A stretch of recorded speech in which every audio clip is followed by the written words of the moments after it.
In this video, you will be learning about single replacement reactions. The essential questions we will be looking at are: how can I predict the products of a chemical reaction, and how can I predict whether or not a chemical reaction will take place? By the end of this video, you should be able to predict the products of a single replacement reaction and predict whether or not a single replacement reaction will occur. In any single replacement reaction, your reactants are going to be an element and an ionic compound. One of those elements, or the element that is by itself, can replace one of the elements in the compound. However, they have to replace elements that they are similar to. Zinc is a metal, so it can replace the metal in my ionic compound. Here, bromine is a nonmetal, so it can replace the nonmetal in my ionic compound. The compound product must always have a positive and a negative ion together. You can never put two positives or two negatives in the same compound. The first example we're going to look at is silver plus copper 2 chloride. Silver has a positive 1 charge when it forms a compound, and copper forms a positive 2 charge, and the chlorine forms a negative 1 charge. Silver is more like the copper than it is like chloride because they both have positive charges. So the silver can come in and take the copper's place as part of the compound. So we'll have silver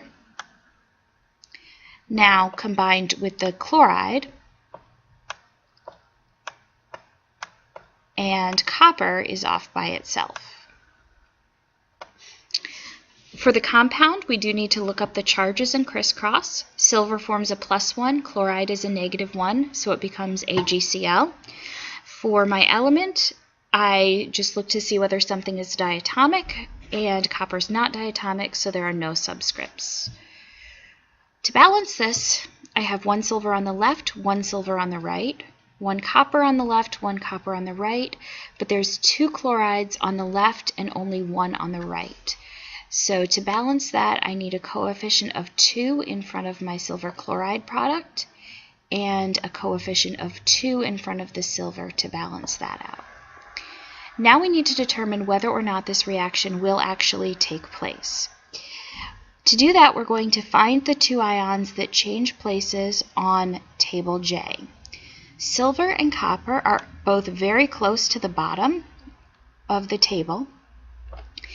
What I want to look at is the fact that the most active metals are at the top and the least active metals are at the bottom. That means that copper is more active than silver. Things that are more active really want to be part of a compound more than the things that are not reactive. So that means that copper, because it is higher up, wants to be part of the compound more than silver does. So since copper starts off as part of a compound, this reaction will not take place because the one that really wants to be part of a compound is already there. Next, we have magnesium with copper 2 chloride. Magnesium forms a +2 charge. Again, copper is a +2, chlorine is a -1. That means magnesium and copper are more similar to each other. So the magnesium can take the copper's place as part of the compound. So magnesium goes with the chlorine, and the copper goes off by itself.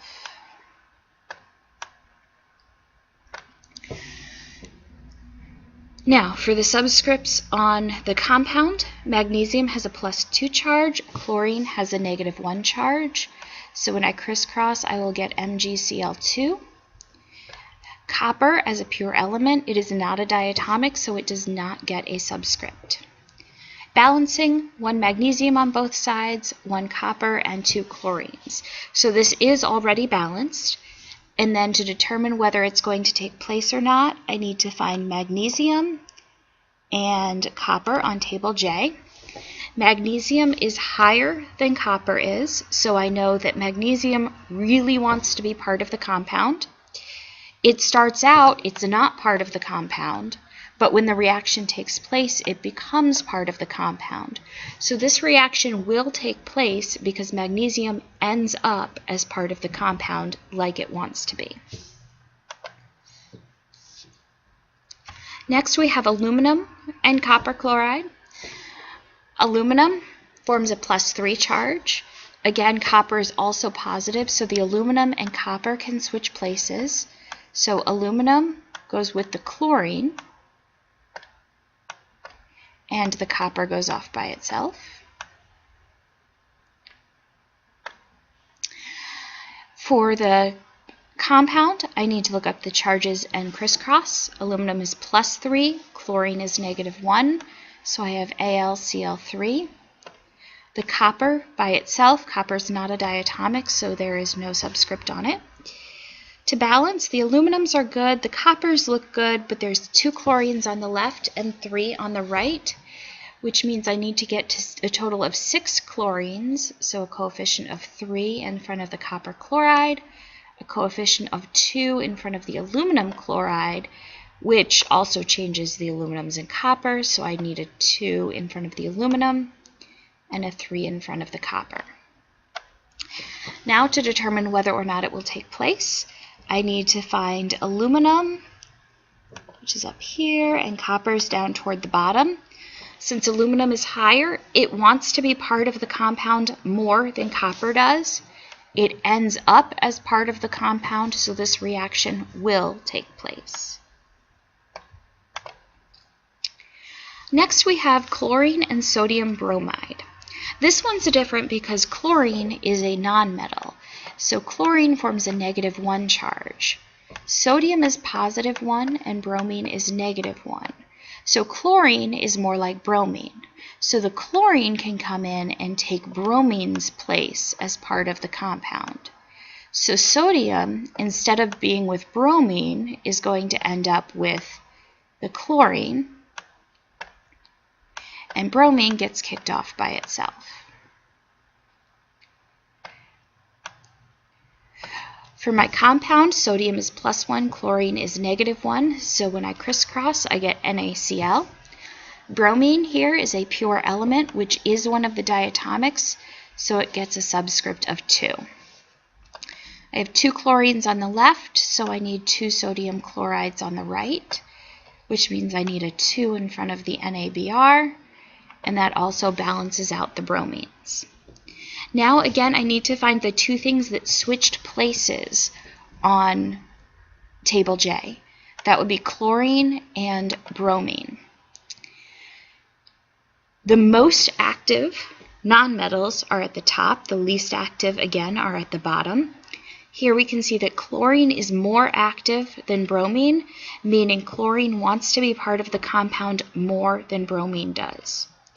Since it's part of a compound after the reaction has taken place, the reaction will take place. And last, we have iodine plus KCl. Again, iodine is a nonmetal. It forms a -1 charge. K forms a +1, and chlorine forms a -1. So the iodine can switch places with the chlorine. So the potassium is going to end up with the iodine, and the chlorine ends up by itself. Again, for my compound, look up the charges in crisscross. K is +1, I is -1, so I get Ki. Chlorine is by itself. As an element, it is a diatomic, so I need a subscript of 2.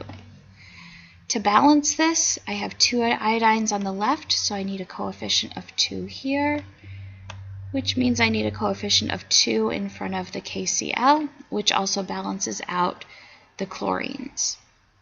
Now I need to look up the 2 things that have changed places, chlorine and iodine.